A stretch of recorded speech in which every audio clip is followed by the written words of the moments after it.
안녕하세요. 오직 테슬라입니다. FSD가 풀리고 난 다음에 상황들을 생각해보자라는 겁니다.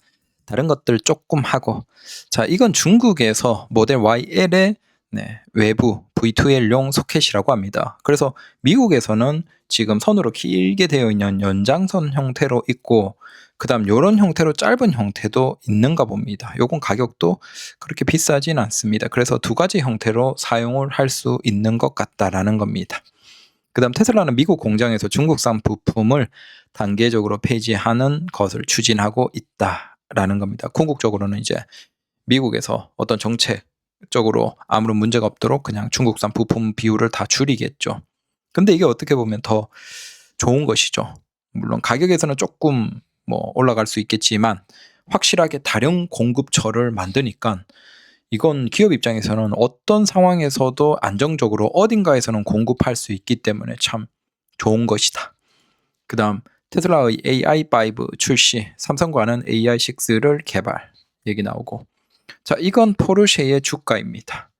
2023년 전후로 해서 정점을 찍었지만 지금은 사실 거의 폭락 수준이죠. 120유로까지 갔다가 43유로까지 떨어져 있습니다. 왜 이럴 수밖에 없나? 결국은 테슬라죠. 야, 이건 미국의 한 차고에 세워진 테슬라 모델 3 하이랜드의 퍼포인데, 이 정도면 진짜 남자들의 꿈이죠. 자기의 차고가 있고 이렇게 널찍한 거기에 이렇게 고성능 퍼포 집앞으로 충전하면 충전 비용도 굉장히 저렴하면서도 달리고 싶을 때는 정말 어마어마한 거의 슈퍼카급으로 달릴 수 있고, 그 다음 편하게 다니고 싶으면 이 정도 차고에 이 정도 차 있는 사람이면 당연히 FSD는 간단히 쓸 수 있겠죠. 그러면 FSD 사용하면 미국에서는 너무 편하게 자동으로 달리고 거의 완벽하죠. 자, 이걸 이제 포르쉐나 많은 슈퍼카들이 못한다는 거예요. 자, 이건 자, 테슬라 모델 Y 같은 경우에는 외부가 왜 이렇게 깔끔하지 않냐. 근데 테슬라 모델 Y, 그러니까 테슬라를 제외하고 다른 자율주행을 주장하는 자동차들의 외부를 봐라. 각 모서리마다 라이다를 비롯한 수많은 기기장치들이 부착되어 있는 그게 과연 예쁘냐, 너희들은 그걸 사고 싶냐라는 얘기들이 외국의 커뮤니티에는 굉장히 많습니다.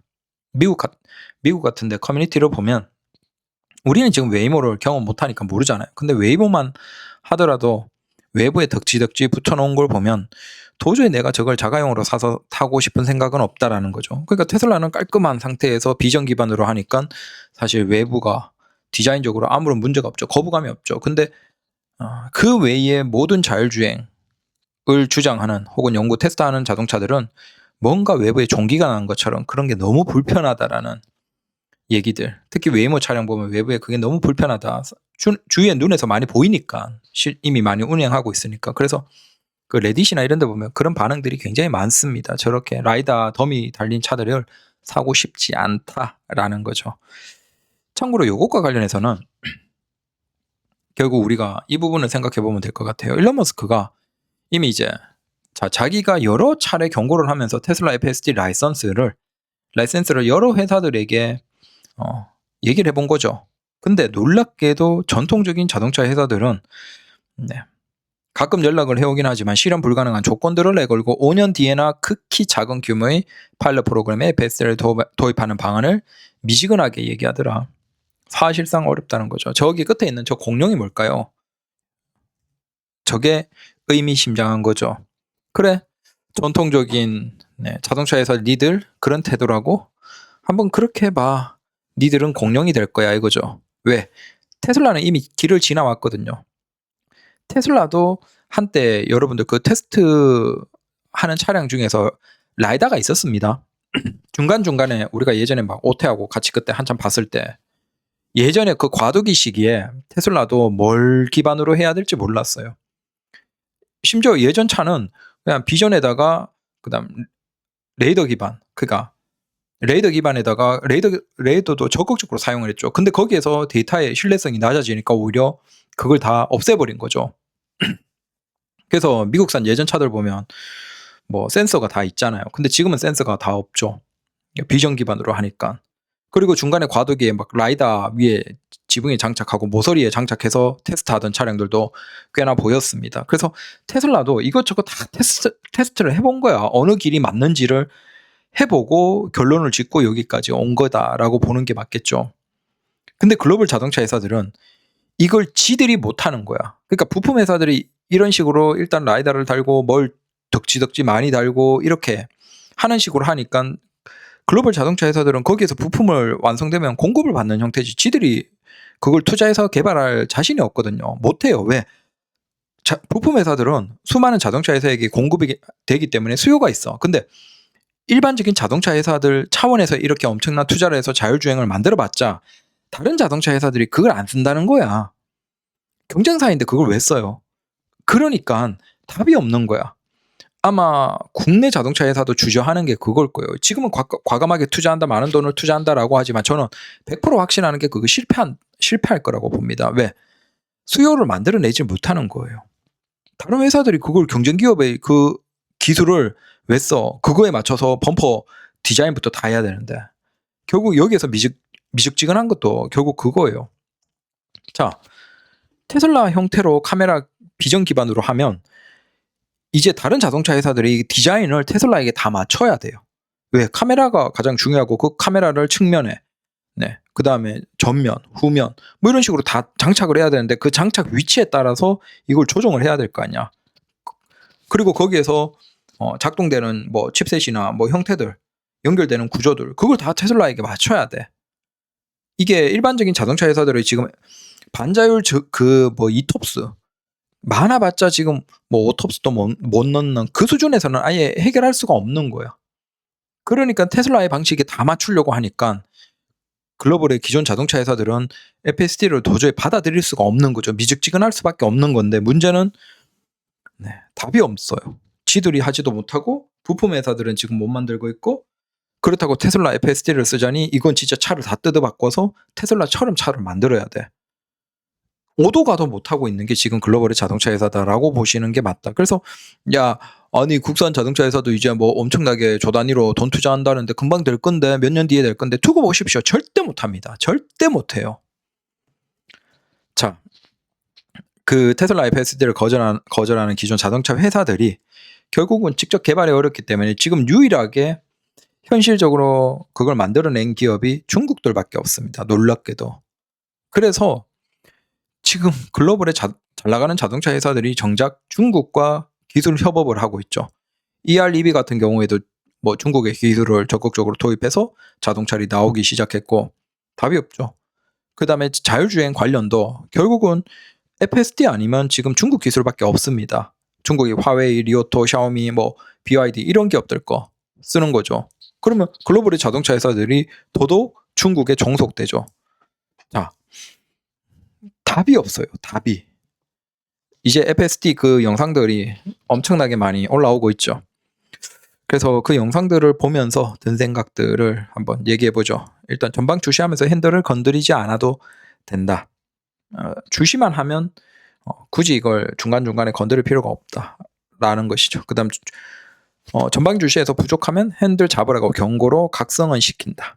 그 다음 유턴 같은 거 할 때 인간처럼 우측으로 살짝 꺾었다가 바짝 틀어서 유턴하는 것을 볼 수 있고 이게 V13까지만 하더라도 유턴을 하긴 하는데 부족했는데 지금 V14 넘어오면서는 거의 완벽하게 유턴까지 한다. 그래서 테슬라가 참 무서운 게 이게 시간이 지나면 굉장히 좋아진다는 게 눈으로 확 보여지니까 이게 정말 무섭죠. 그 다음 애매한 곳에서는 국내 같은 경우 일단 서요. 서고 난 다음에 자기가 움직이지 않는 경우가 있어요. 그건 판단이 애매한 거예요. 그때 운전자가 악셀을 한번 밟아주면 이게 진행해도 된다라고 생각을 하고 진행을 하는 형태가 있다라는 겁니다. 그래서 중간에 애매한 부분들, 뭐 비보 좌회전이라든지 어떤 특별한 상황에서 악셀을 한 번씩 밟아준다라는 거고, 그다음 좁은 길, 공영 주차장 입구 이런 것들 들어가서 주차 완료까지도 다 합니다. 그래서 이게 아직은 한국의 데이터가 부족하겠지만 그래도 한국의 이 상황에 생각보다 너무 유연하게 잘 대응하는 게 놀랍다라는 거죠. 그래서 약간 긁히거나 작은 사고 정도 감수할 수 있는 경제력, 돈 한 30억 이상 있는 사람은 솔직히 이제는 고급 자동차 뭐 그런 사람들은 집에 주차할 공간도 여러 대 있고 당연히 거기에서 돈도 걱정 없으니까 아마 저는 테슬라 SX는 이제 무조건 부자라고 한다면 하나씩 있지 않을까. 아니 그걸 매일 타진 않아요. 막 평소에는 911 타고 출근하기도 하고 기사탄 와이바우 타고 출근하기도 하지만 내가 가족과 4명이 타고 장시간에 여러 대, 그러니까 가족 타면 이제 뭐 기사를 두고 가기에는 힘든 경우도 있으니까 그런 경우에 테슬라만큼 압도적인 게 없죠. 테슬라 모델 X 같은 것에 FSD면 이제 장거리 여행에서 거의 뭐 천국에 가까운 수준이죠. 운전자조차도. 물론 승차감에서 조금 아쉬울 수 있겠지만 그런 거야 뭐 타이어나 뭐 다른 걸로 얼마든지 돈 있는 사람들이면 할 수 있고. 자, 중요한 건 이거예요. 기존의 자동차들은 우리가 인간이 경험할 수 있는 것에서 서로 돈에 의해서 차이가 발생했어요. 근데 그건 이제 돈이 더 있으면 그걸 경험할 수 있는, 얼마든지 어떤 자동차 회사들도 선택을 할 수 있어요. 고급 가죽이나 승차감이나 뭐 성능이나 이런 것들. 근데 지금 FSD는 전혀 다른 상황이에요. 포르쉐나 벤츠나 다른 회사에서 여러분들이 부자들이 아무리 많은 돈을 줘도 지금 경험할 수가 없는 것이라는 거죠. 자, 이게 무서운 거예요. 결국 이제 판단하는 기준점이 바뀐 거예요. 기존이라면 고급, 좋은 차, 비싼 차라는 것에서 그 평가하는 항목들이 다 비슷했다라고 하면 지금 전혀 다른 항목이 딱 들어왔는데 이 항목을 선택할 수 있는 건 지금 테슬라 말고는 없어요. 그러면 이제 그냥 다른 게임이 된 거예요. 그래서 돈 있는 사람들은 이거 집에 세컨으로 하나씩 두면서 그냥 이동할 때 매드맥스로 놓고 재미있게 타고 다니면 진짜 이만한 재미가 있을까. 사실상 이건 900만 원짜리 기사를 쓰는 것과 다를 바가 없어요. 연봉 협상을 할 필요도 없고, 네, 뭐 기사의 식상을 걱정할 필요도 없고. 우리가 뭐 이를테면 기사 있는 부자들도 사실은 막 진짜 초재벌, 대한민국에서 진짜 기업에서 관리하는 그 정도 재벌급 아닌 다음에 어떤 식으로 그 기사들을 쓰냐면 그 수행기사라는 게 직업으로도 있고 꽤나 돈을 받습니다. 한 4천에서 5천 정도. 근데 그 사람들이 우리가 생각하는 것처럼 예전처럼 진짜 기사처럼 내가 가자 어디 가자 뭐 새벽에 내가 갑자기 어디 자 그렇게 쓸 수 있다라고 생각하죠. 전혀 아닙니다. 철저하게 출퇴근이에요. 기업에서 고위 임원 같으면 출퇴근이에요.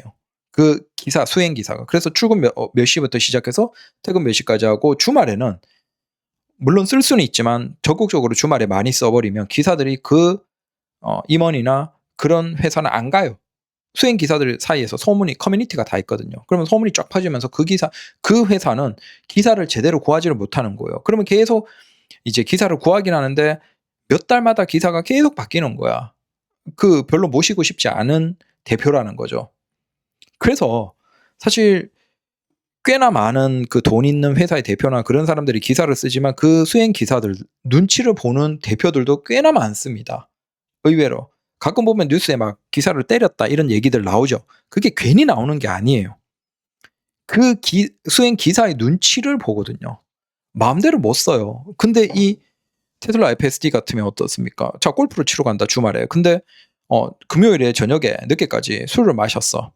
그러면 기사가 저녁에 술을 마시고 다음날 또 새벽에 5시, 6시에 골프 치러 간다라고 하면 수행기사 눈치 보이죠. 그렇게 쓰기도 좀 미안하죠. 근데 FSD는 대리에서 온다라고 하더라도 다음날 새벽에 그냥 차에 골프채 싣고 띠링 해놓으면 골프장 입구까지 가 있어요. 물론 이제 앞은 봐야 되지만 사실 지금 전혀 다른 세상이 점점 열리는 거죠. 운전석이 조수석 뒤에 상석이라고 생각하면 내가 지금 사실 다를 바가 없는 거예요. 앉아서 그냥 문만 안 열어준다 뿐이지 내가 운전석에 앉아서 조수석 뒤에 상석이라고 생각하고 있으면 되죠. 그냥 지켜보고 있잖아요. 그리고 주차도 매우 잘하고 이건 역시도 이제 돈 많은 사모님들 같은 경우에는 뭐 꿀이죠. 돈 많은 사모님들이 직진은 잘하지만 주차는 또 헤매는 경우가 많거든요. 근데 이건 웬만한 사람들보다 주차를 잘해요. 그러면 그냥 여유 있게 쭉 돌면서 빈칸에 그냥 누르면 자기가 알아서 주차를 해주니까 이것만 하더라도 물론 이 주차 모드 같은 경우에는 기존의 자동차들도 다 있긴 하지만 굉장히 애매해요. 기능적으로 굉장히 떨어지죠. 그리고 그 기능만 별도로 있다 보니까 사실 그 기능을 넣어도 대부분이 잘 안 씁니다. 뭔가 걸리적거리니까. 그 반응하는 그 주차되는 속도도 그렇게 만족스럽지 않고. 근데 얘는 그 장시간 자동으로 달리는 그것과 함께 기술이 이어져 있다 보니까 거부감 없이 그냥 그걸 같이 그대로 쓰는 거죠. 그래서 FSD 국내에서 쓰시는 분들 보면 이제 어디까지 이동하고 난 다음에 주차장까지 들어가서 주차까지 못하는 경우가 있어요. 우리가 아무래도 주차장에 대한 데이터는 좀 적은 것 같아요. 근데 그렇게 들어가더라도 자, 여기에서부터는 제가 개입할게요라고 개입해서 이제 운전하면 바로 FSD 끈 상태에서 주차할 수 있는 모드는 바로 선택이 가능하거든요. 그러면 그 상태에서 그냥 바로 자리만 선택하면 바로 주차가 돼 버리는 거예요. 그래서 야, 운전에는 좀 자신 없지만 돈 많은 사람들에게는 이만한 곳이 없죠. 진짜 더 좋다는 거예요. 그리고 고속도로의 저속 정체 구간 굉장히 뛰어납니다. 이게 뭐 테슬라도 분기기라고 그게 아직 오토파일럿에서는 좀 아쉽긴 하지만 그건 뭐 국산 자동차도 분기는 당연히 있습니다. 그걸 분기를 안 하기 위해서는 결국 옆차의 차량을 인식하고 옆차의 차량에 대응을 해줘야 돼요. 넣어줄 건지 아니면 그냥 안 끼워줄 건지. 분기기 발생하는 게 보통 그 저속에서 이런 형태들이 많거든요. 그러니까 옆에 차가 앞에 가던 차가 빠지면 갑자기 공간이 남죠. 그 공간에서 쭉 대응하면서 갑자기 앞으로 쭉 간다든지.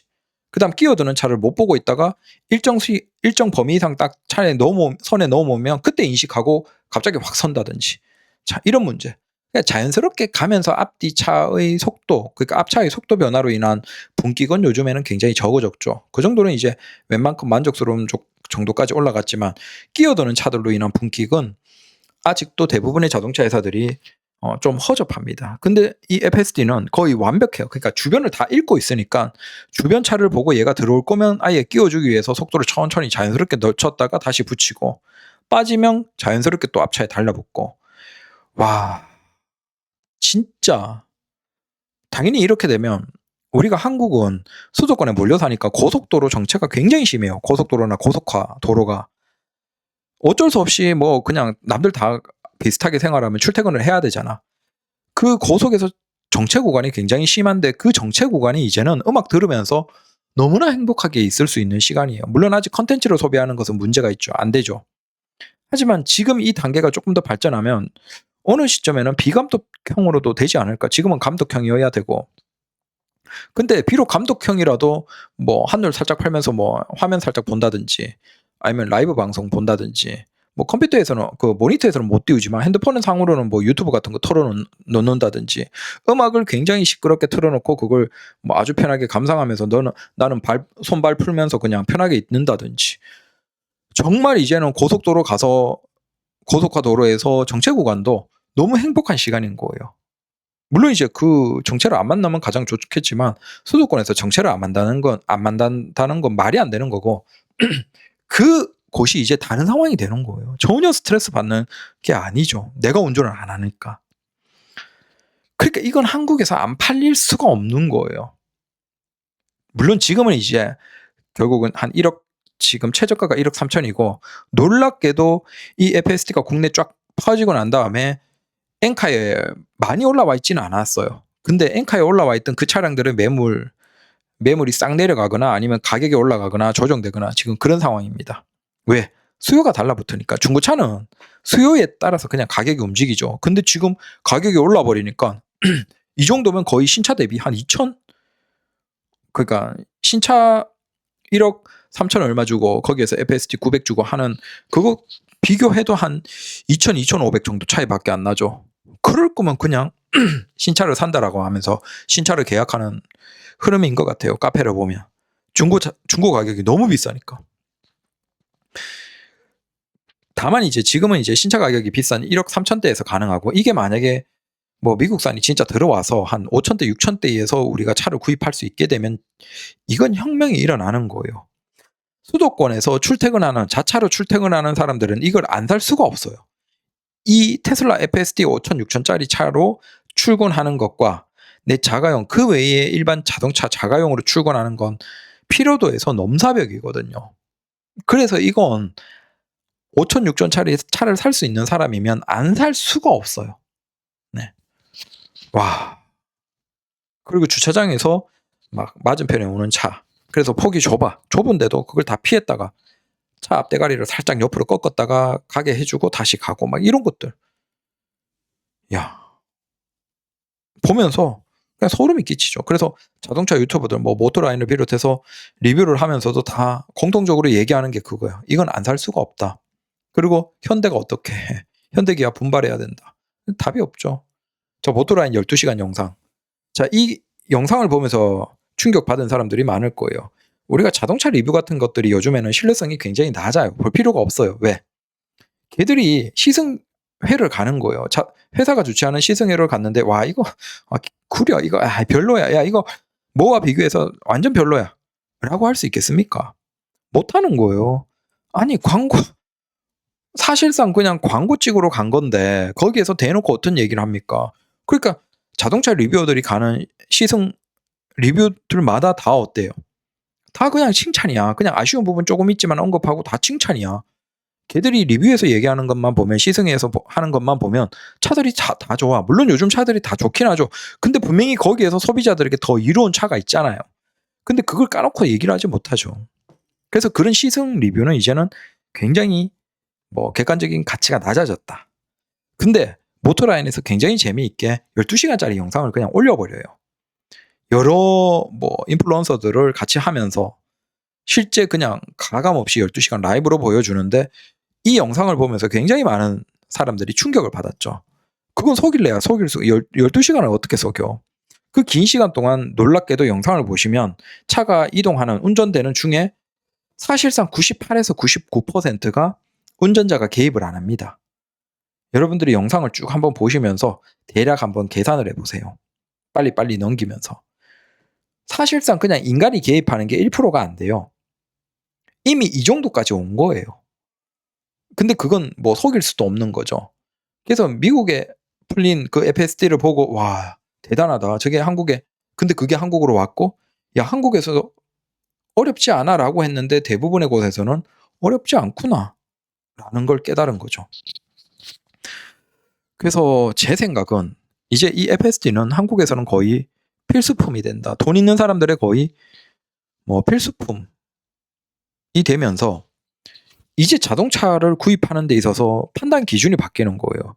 지금 굉장히 많은 사람들이 아마 자동차 구입을 멈췄을 겁니다. 적어도 테슬라 FSD에 대한 정보가 있는 사람들은 글쎄요. 지금 자동차를 못 구입할 거예요. 왜? 솔직히 1억 초반에 그 모델 S 기본 거기에 FSD를 넣어서 탈 수 있는 사람들은 전체로 보면 소수예요. 자동차 소비자들 중에서. 아무리 유지비가 적게 든다라고 하더라도 차값이 1억 넘는 건 좀 부담이에요. 그런데 내년에 만약에 진짜 미국산이 들어오기 시작해서 조금 비싸다 하더라도 뭐 한 6천, 7천 정도에 살 수 있게 된다라고 하면 이건 국내에서 그래도 어느 정도 현실적인 가격이거든요. 그리고 그게 연료비로 퉁치는 걸 생각하면 2, 3천 집어넣고 보증금 집어넣고 나머지는 그냥 할부로 해서 얼마든지 그렇게 하면 기존에 굴리던 가솔린이나 연료 차량 대비 충분히 그 유지 비용으로 얼마든지 할부를 상쇄시킬 수 있어요. 그래서 한 6차 값이 한 5천에서 6천 거기에 FSD 집어 넣어서 6천에서 7천 정도에 이걸 마련할 수 있다라고 하면 이건 굉장히 많은 소비자들이 고민할 수 있는 현실적인 가격이라는 거예요. 그래서 지금 자동차 구입을 고민하는 거죠. 실제 내년에 미국산이 들어올까? 그러면 모델 Y 주니퍼나 모델 3 하이랜드에서 이게 되는데 그건 내가 충분히 웬만한 사람들은 구입해 볼 수 있는데 근데 이걸 구입했을 때 우리는 삶이 달라지는 거야. 전혀 다른 삶을 경험할 수 있어. 기존의 자동차에서 뭐 휠 인치의 차이라든지 옵션의 차이라든지 가죽의 질감이라든지 고급감, 배지, 하차감 그런 것과는 넘사벽으로 다른 완벽한 기술을 우리는 경험하는 거예요. 왜? 테슬라는 계속 그거 업데이트 시켜서 발전시켜 줄 거니까. 근데 이건 우리 삶에서 질적으로 엄청난 차이를 만들어내죠. 실제. 그냥 일반 옵션 조금 있는 그런 것과는 넘사벽이에요. 자동으로 차가 99%를 가요. 이동하는데. 사실상 그냥 900만 원만 주고 평생 공짜로 쓸 수 있는 운전기사가 생긴 수준과 다를 바가 없는 거예요. 운전기사보다 더 좋죠. 징징거리지도 않고 밥도 줄 필요 없고 눈치 봐도 되지 않고 새벽에 3시, 4시에 나가는데도 아무런 문제가 없고 불러도 이런 기술이 어디 있어요. 심지어 더 중요한 건 지금 NACS 방식으로 갈 가능성이 대단히 높아요. 저는 한국도. 왜냐? 그 피아트, 사실상 피아트, 그러니까 스텔란티스 그룹이라고 하지만 국내에서 파는 차가 찝밖에 없죠. 근데 찝이 2027년인가 8년부터 국내에 NACS 방식으로만 들어옵니다. 전기차를 국내를 위해서 DC 콤보를 할 필요가 없다는 거예요. 왜? 전 세계에서 DC 콤보는 이제 사장이에요. 뭐 일본, 중국 독자 규격, 그다음 유럽 독자 규격, 그다음 미국 NACS 방식이에요. 근데 놀랍게도 한국의 DC 콤보 방식을 쓰는 국가는 사실상 아주 작은 중소국가 제외하면 큰 국가, 유럽, 중국, 일본, 미국 아무것도 없어요. 그러니까 한국 시장만을 위해서 DC 콤보를 만들 필요가 없는 거죠. 그래서 먼저 찝부터, 걔들은 뭐 유럽과 미국 기반으로 하는 사업이니까 굳이 한국 저 작은 시장을 위해서 심지어 거기서 찝을 기반으로 팔기 때문에 사실 판매량도 많지 않아. 그러면 DC 콤보로 바꾸는 그거조차도 속개조차도 필요 없는데 마침 테슬라가 한국에서 이제 본격적으로 올해 5만 대 이상을 가능성을 받고 마침 또 5만 대에 대한 제한을 FTA를 통해서 풀었죠. 우연히, 그러니까 FTA가 아니고 한미협정을 통해서 풀었죠. 우연이 아니라는 거예요. 작정하고 테슬라는 국내에 많이 팔겠다는 것이고, 그러면 미국에서도 어차피 NACS 방식을 쓰기 때문에 한국에서도 테슬라랑 이야기만 되면 사실상 그냥 NACS 방식을 쓰겠다는 거예요. 그래서 이미 국내에 2027년 정도부터는 NACS 충전 소켓으로 그냥 들어오겠다. 그러니까 미국 차를 그대로 들어오겠다라는 얘기를 했어요.